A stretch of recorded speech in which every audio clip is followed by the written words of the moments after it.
Hello everyone, welcome to Apna Sapna JRF and welcome to daily one question practice series for part B for upcoming CSIR NET life science December 2023। आइए video शुरू करते हैं और देखते हैं आज कौन से क्वेश्चन को हम प्रैक्टिस करने वाले हैं। तो देखिएगा आज की इस वीडियो में जो क्वेश्चन हमारे सामने है ये जून 2021 शिफ्ट 1 का क्वेश्चन है। दिया है इन mature erythrocytes the end product of glycolysis that contain the carbon of glucose is.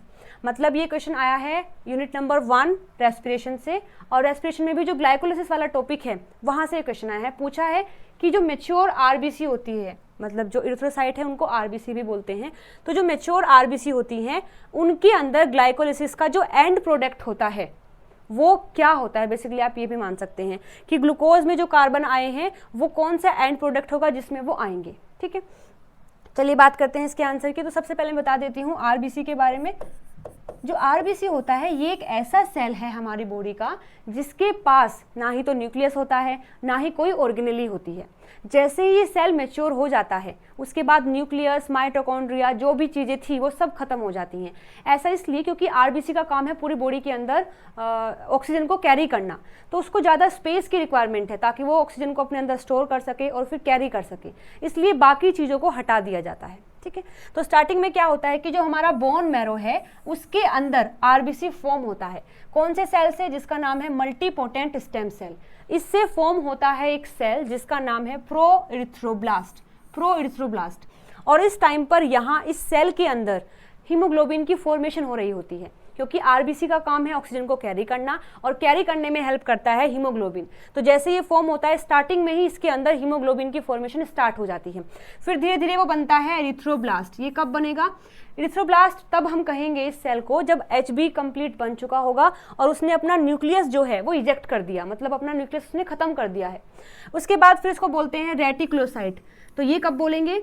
जब वो ब्लड के अंदर एंट्री कर जाता है और बाकी जो इसकी ऑर्गेनेलीज हैं जैसे माइटोकॉन्ड्रिया है, ईआर है, गोल्गी है, वो सब भी उसने इजेक्ट कर दिए हैं, मतलब खत्म कर दिए हैं। और लास्ट में आप उसको बोलेंगे इरिथ्रोसाइट।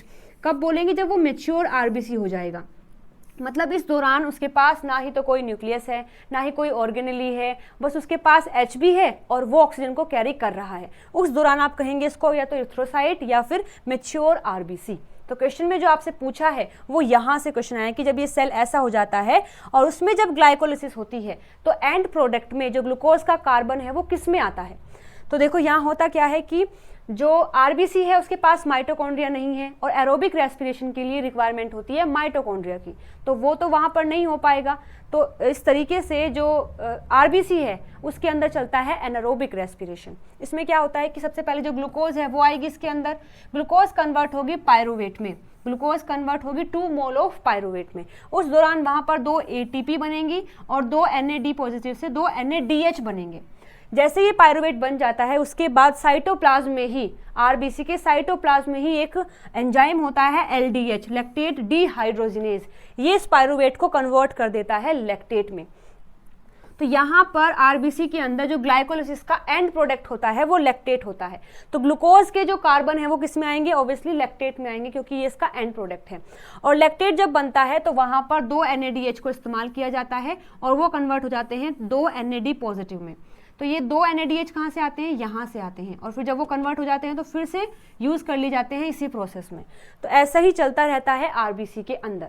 तो अभी हमारे क्वेश्चन का सही जवाब क्या होगा कि ग्लूकोज के जो कार्बन हैं, ग्लाइकोलिसिस में जो ग्लूकोज आता है उसके जो कार्बन है वो हमें लैक्टेट में मिलते हैं। ठीक है, तो इस क्वेश्चन के लिए हमारा जो सही आंसर है ये हो जाएगा द 4th ऑप्शन, लैक्टेट। ठीक है, आप इसको भी एक बार रीड कर सकते हैं, ये इसी के बारे में बताया हुआ है कि मेच्योर जो इरिथ्रोसाइट्स होती हैं are devoid of mitochondria and therefore can not undergo respiration.